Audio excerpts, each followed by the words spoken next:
Voilà, ça c'est la procédure avant de rentrer dans une chambre de patient ou de rentrer. Donc désinfection des mains avec le matériel qui est sur un chariot, avec le matériel propre devant la porte.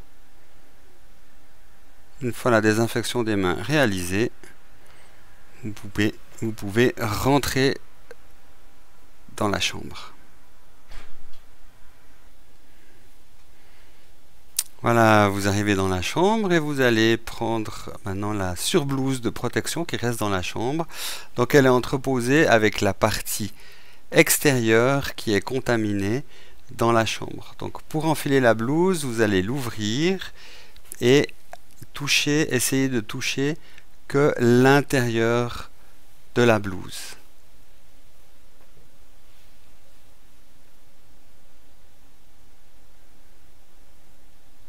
Une fois que vous avez sorti les mains, vous pouvez, toujours en essayant de toucher le moins possible l'extérieur de la blouse, attacher la blouse.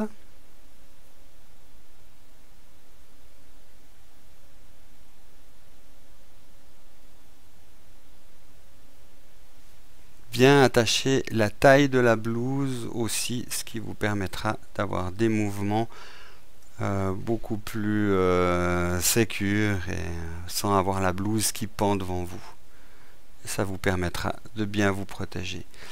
Maintenant que vous avez mis la blouse, vous êtes probablement contaminé les mains, donc vous désinfectez les mains pour deux raisons. Un, parce que vous êtes déjà probablement contaminé les mains en mettant la blouse. Deuxièmement, c'est que vous allez mettre des gants. Donc avant de mettre des gants, on se décontamine les mains parce qu'on ne va pas aller contaminer la boîte de gants. Et on se désinfecte les mains avant de mettre des gants.